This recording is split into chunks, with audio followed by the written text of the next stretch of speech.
सो hello बच्चों, welcome once again to our YouTube channel. तो JEE mains 2024 का जनवरी और अप्रैल अटेम्प्ट खत्म हो चुका है और अभी कुछ ही दिनों में अप्रैल अटेम्प्ट के रिजल्ट्स जो हैं वो डिक्लेयर कर दिए जाएंगे। बच्चों के मन में एक सवाल है कि सर इस बार एक्सपेक्टेड मार्क्स वर्सेस परसेंटाइल क्या होने वाला है, क्योंकि जनवरी अटेम्प्ट में हमको ये देखने को मिला था कि कई बच्चे ऐसे थे जिनके कम मार्क्स 170 180 में भी 99 परसेंटाइल आ गए थे और कुछ बच्चे ऐसे थे जिनके 220 230 मार्क्स में भी 99 परसेंटाइल नहीं आ पाए थे। तो एक नॉन यूनिफॉर्मिटी हमें वहां पे मार्क्स वर्सेस परसेंटाइल में देखने को मिली थी। तो बच्चों के दिमाग में ये क्वेश्चन है कि क्या सर इस बार भी वो नॉन यूनिफॉर्मिटी हमें देखने को मिलेगी। तो इसी बात का जो इसी क्वेश्चन का जो आंसर है वो देने के लिए मैं आज का ये वीडियो आपके लिए बना रहा हूं। तो ये वीडियो आपके लिए बहुत ही ज्यादा इंफॉर्मेटिव रहने वाला है, इंपॉर्टेंट रहने वाला है। इस वीडियो को बिल्कुल भी स्किप मत करिएगा और लास्ट तक जरूर देखिएगा और इस बीच में हमारे चैनल को जरूर सब्सक्राइब कर दीजिए और इस वीडियो को लाइक कर दीजिए और ज्यादा से ज्यादा शेयर कर दीजिए। तो बिना किसी फर्दर डिले के आज के हम इस वीडियो को स्टार्ट करते हैं। Expected marks versus percentile for April attempt. तो ये डिस्कशन चालू करने से पहले आपको मैं बता देता हूं कि मार्क्स वर्सेस परसेंटाइल किस चीज पे डिपेंड करता है। तो मार्क्स वर्सेस परसेंटाइल जो है वो पेपर की टफनेस पे डिपेंड करता है। अगर ओवरऑल जो पेपर है वो टफ आता है तो कम मार्क्स पे ज्यादा परसेंटाइल बन जाते हैं और अगर ओवरऑल पेपर इजी आता है तो ज्यादा मार्क्स में भी फिर कम परसेंटाइल बनते हैं। तो ये जो प्रिंसिपल है इसको दिमाग में ध्यान रखते हुए जो है हम आगे की एनालिसिस करेंगे। तो सबसे पहले हम 4th अप्रैल शिफ्ट 1 की बात करते हैं। तो 4th अप्रैल शिफ्ट 1 का जो पेपर था वो इजी, बच्चों ने कहा इजी था या एक तरह से कह लिया जाए कुछ लोगों को मॉडरेट लगा। केमिस्ट्री इजी थी, मैथमेटिक्स जो था वो मॉडरेट था और हर पेपर में हर शिफ्ट में ऑब्जर्व किया गया था कि मैथमेटिक्स का पेपर मॉडरेट था, इजी था लेकिन लेंथी था। तो मैथमेटिक्स का पेपर जो है उसमें बच्चों को टाइम मैनेजमेंट करने में डिफिकल्टी आ रही थी। अदरवाइज क्वेश्चंस जो थे वो सॉल्वेबल थे और ऐसा कहा जा सकता है कि इजी थे, लेकिन उनका जो कैलकुलेशन पार्ट था वो काफी लेंथी था। तो इसके अगर इसका एक्सपेक्टेड हम मार्क्स वर्सेस परसेंटाइल देखें तो क्योंकि ओवरऑल जो पेपर था आसान था तो हम यहाँ पे कह सकते हैं कि लगभग 190 टू 200 मार्क्स में 99 परसेंटाइल आप एक्सपेक्ट कर सकते हो, 150 टू 160 में 97 परसेंटाइल और लगभग 140 टू 150 में 95 परसेंटाइल आप यहाँ पर एक्सपेक्ट कर सकते हो। इसके अलावा अगर हम 4th अप्रैल शिफ्ट 2 में जाते हैं, पेपर ट्रेंड ऑलमोस्ट सेम था। फिजिक्स का पेपर इजी, केमिस्ट्री का पेपर इजी, मैथमेटिक्स का paper same. It was solvable, easy questions लेकिन लेंथी पेपर। तो यहाँ पर अगर आप मार्क्स वर्सेस परसेंटाइल देखोगे तो थोड़ा सा बढ़ गया था क्योंकि ओवरऑल पेपर हल्का सा इजियर साइड में था as compare to the morning shift. तो यहां पे हम देखेंगे कि लगभग 200 से 210 नंबर पे आपके 99 परसेंटाइल एक्सपेक्टेड है, 160 टू 170 में 97 और 150 टू 160 में आप 95 परसेंटाइल एक्सपेक्ट कर सकते हो। इसके अलावा अगर हम 5th अप्रैल शिफ्ट 1 की बात करते हैं, यहां पे एक चीज आपको बता दें कि सभी शिफ्टों में जो पेपर का डिफिकल्टी लेवल था वो ऑलमोस्ट यूनिफॉर्म था। थोड़ा बहुत जो है डिफिकल्टी लेवल में हमें डिफरेंस देखने को मिला, अदरवाइज पेपर का जो डिफिकल्टी लेवल था वो हर शिफ्ट में यूनिफॉर्म था। जनवरी शिफ्ट में हमें यह देखने को मिला था कि पेपर का डिफिकल्टी लेवल में बहुत ज्यादा नॉन यूनिफॉर्मिटी थी, लेकिन इस बार एनटीए ने अपनी गलतियों से सीखा और सारे के सारे जो शिफ्ट थी उसमें जो डिफिकल्टी लेवल था उसको यूनिफॉर्म कर दिया। तो यहां पर आप देखेंगे हर ऑन एन एवरेज जो ट्रेंड था हर शिफ्ट में वो लगभग सेम था। तो यहां पर भी फिजिक्स इजी, केमिस्ट्री इजी और मैथमेटिक्स लेंथी जो था वो आया था। और यहां पर भी आप देख सकते हैं कि जैसे 4th अप्रैल शिफ्ट 1 में था उसी तरह का मार्क्स वर्सेस परसेंटाइल जो है आप एक्सपेक्ट कर सकते हो।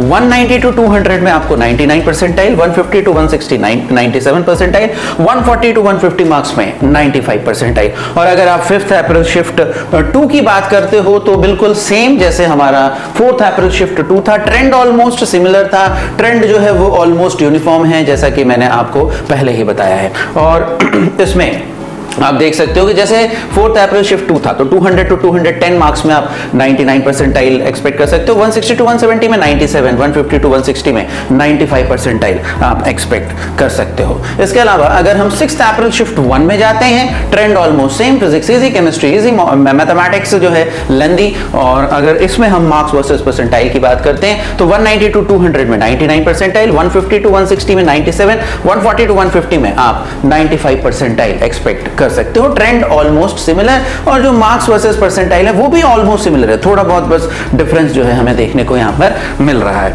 और इसके आगे अगर हम शिफ्ट 2 में जाएं, 6 अप्रैल की जो पेपर का जो ट्रेंड था सेम था, इसमें बार बार हमें रिपीट करने की जरूरत नहीं है। और अगेन 190 to 200 में 99 परसेंटाइल, 150 to 160 में 97, 140 to 150 में 95 परसेंटाइल। यहाँ पे 6 अप्रैल शिफ्ट 1 और शिफ्ट 2 का जो डिफिकल्टी लेवल था वो ऑलमोस्ट सिमिलर था, इसीलिए हम यहाँ पर देख रहे हैं कि सेम रेंज जो है 99, 97 और 95 परसेंटाइल के लिए आ रही है। इसके बाद 8 अप्रैल शिफ्ट 1 का जो पेपर था, इसमें अगेन फिजिक्स जो है इजी था, केमिस्ट्री इजी था, मैथमेटिक्स जो है अगेन मॉडरेट या लेंदी था। और यहाँ पर जो मार्क्स वर्सेस परसेंटाइल में थोड़ा सा ड्रॉप देखने को मिलेगा, क्योंकि फिजिक्स को हम इजी बोल रहे हैं लेकिन फिजिक्स को मॉडरेट कहा जा सकता है, थोड़ा सा फिजिक्स को टफ किया गया था यहाँ पर। और फिर इस केस में हम लोग देख रहे हैं कि 180 to 190 में 99 परसेंटाइल आप एक्सपेक्ट कर सकते हो, 150 to 160 में 97 और 130 to 140 में 95 परसेंटाइल, थोड़ा सा यहाँ पे ड्रॉप देखने को हमें मिला। और उसके बाद 8 अप्रैल शिफ्ट 2 में जो पेपर था, अगेन फिजिक्स का पेपर जो है वो मॉडरेट आ गया था, थोड़ा सा हम कह सकते हैं कि एकदम से तो टफ नहीं कहेंगे, लेकिन जिस तरह का स्ट्रेट फॉरवर्ड पेपर आपको 4th, 5th और 6th अप्रैल को देखने को मिला था, उस तरह का डेफिनेटली 8 अप्रैल जो है शिफ्ट 1 और शिफ्ट 2 में नहीं था। डायरेक्टली स्ट्रेट फॉरवर्ड या फॉर्मूला बेस्ड पेपर नहीं था, तो लेकिन फिर भी कहेंगे कि एकदम टफ तो नहीं था, इजी कह सकते हैं, या कुछ लोगों को मॉडरेट भी लग सकता है। केमिस्ट्री एज यूजुअल इजी थी। मैथमेटिक्स को जो है क्योंकि फिजिक्स के पेपर को थोड़ा सा डिफिकल्ट किया गया था, इसीलिए मैथमेटिक्स को थोड़ा सा इजी कर दिया गया था, लेकिन फिर भी मैथमेटिक्स जो थी एज यूजुअल लेंदी थी। और यहां पर टाइम मैनेजमेंट जो है दैट वाज द की। अगर आप टाइम मैनेजमेंट अपना अच्छे से कर पाए तो फिर आपके मार्क्स अच्छे आएंगे, और अगर आप टाइम मैनेजमेंट नहीं कर पाए तो आपके मार्क्स अच्छे नहीं आएंगे। तो यहां पर हम आगे देखते हैं कि कितना मार्क्स वर्सेस परसेंटाइल होगा। यहां पे थोड़ा सा हमें ड्रॉप देखने को मिला, रादर हम ये कहेंगे कि जो 8 अप्रैल की शिफ्ट 2 थी वो one of the toughest shift थी अप्रैल अटेम्प्ट में। तो यहां पर आप देख रहे हैं कि 170 to 180 में 99 परसेंटाइल, 130 to 140 में 97 और 120 to 130 में 95 परसेंटाइल। एक ड्रॉप हमें यहां पर देखने को मिल रहा है। और आगे अगर हम लोग बढ़े तो 9 अप्रैल शिफ्ट 1 में जो फिजिक्स थी अगेन मॉडरेट थी, केमिस्ट्री इजी थी, मैथमेटिक्स जब भी फिजिक्स को मॉडरेट किया गया मैथमेटिक्स को थोड़ा सा इजियर साइड में कर दिया गया, लेकिन फिर भी मैथमेटिक्स लेंदी थी। अब इसके बाद अगर यहां पे हम देखें तो यहां पर भी हमें 180 to 190 में 99 परसेंटाइल, 140 to 150 में 97, 120 to 130 में हमें 95 परसेंटाइल जो है देखने को मिल सकता है, एक्सपेक्टेड है। और इसके बाद अगर हम 9 अप्रैल शिफ्ट 2 की बात करें तो again similar trend, physics moderate, chemistry easy, mathematics easy. और यहां पर हम देख सकते हैं कि 190 to 200 में 99 परसेंटाइल, 150 to 160 में 97 परसेंटाइल, 140 to 150 में 95 परसेंटाइल। तो यहां पर बच्चों हमें यह देखने को मिल रहा है कि पिछली बार काफी जो है बच्चे परेशान थे, बच्चे जो है बहुत ही ज्यादा हताश थे, क्योंकि ओवरऑल जो डिफिकल्टी लेवल था वो अलग अलग शिफ्ट में बहुत ज्यादा वेरी किया था, बहुत ज्यादा पेपर के डिफिकल्टी लेवल में नॉन यूनिफॉर्मिटी हमें देखने को मिली थी। और इसके कारण से जनवरी अटेम्प्ट में जो मार्क्स वर्सेस परसेंटाइल था उसमें भी बहुत ज्यादा नॉन यूनिफॉर्मिटी देखने को मिली थी। और फिर हमने देखा था कि कैसे कई बच्चों को यह फील हो रहा था कि उनके साथ स्कैम किया गया है और उनको एक फेयर ट्रीटमेंट जो है वो नहीं मिला है। और उसके कारण काफी इंटरनेट में बहुत सारे वीडियोस जो है कई टीचर्स ने बनाए थे बच्चों के जो है सपोर्ट के लिए। तो उससे ऐसा लगता है कि एनटीए ने इस बार सीख ली है और ओवरऑल जो शिफ्ट में जो पेपर ट्रेंड है या डिफिकल्टी लेवल है उसको ऑलमोस्ट सिमिलर लेवल पे रखा है, बस थोड़ा बहुत ही डिफरेंस जो है एनटीए ने रखा है। और जिसके कारण मार्क्स वर्सेस परसेंटाइल में भी इस बार हमें काफी हद तक एक यूनिफॉर्मिटी देखने को मिलेगी। बहुत ज्यादा स्प्रेड जो जनवरी अटेम्प्ट में हमें देखने को मिला था वो देखने को नहीं मिलेगा। तो इस कारण से आप लोग थोड़ा सा रिलैक्स रह सकते हो, पीसफुल रह सकते हो। और इस बार ऐसा कोई बहुत बड़ा उलटफेर हम मार्क्स वर्सेस परसेंटाइल में एक्सपेक्ट नहीं करेंगे। तो डेफिनेटली अब जो लोग भी जेईई एडवांस के लिए तैयारी कर रहे हैं वो जोर शोर से मेहनत कर रहे होंगे। और अब मैं अगले जो कुछ वीडियोस हैं या सीरीज ऑफ वीडियोस लेकर के आना चाहता हूं जहां पर मैं जेईई एडवांस के जो क्वेश्चंस हैं, पीवाईक्यू क्वेश्चंस हैं, वो जो है डिस्कस करूंगा अपने इस चैनल पे। तो आज के इस वीडियो में बस इतना ही, और मुझे उम्मीद है कि इस वीडियो से आपका फायदा हुआ होगा। और यदि आपको लगता है कि इस वीडियो से आपका फायदा हुआ है तो इस वीडियो को लाइक कर दीजिए, हमारे चैनल को सब्सक्राइब कर दीजिए, इस वीडियो को शेयर कर दीजिए और कमेंट बॉक्स में हमें यह लिख करके बताइए कि और किस तरह की वीडियो हम इस चैनल पे लेकर के आए जिससे आपकी हेल्प हो सके। साथ ही साथ हमें यह भी बताइए कि इस वीडियो से आपको क्या बेनिफिट हुआ।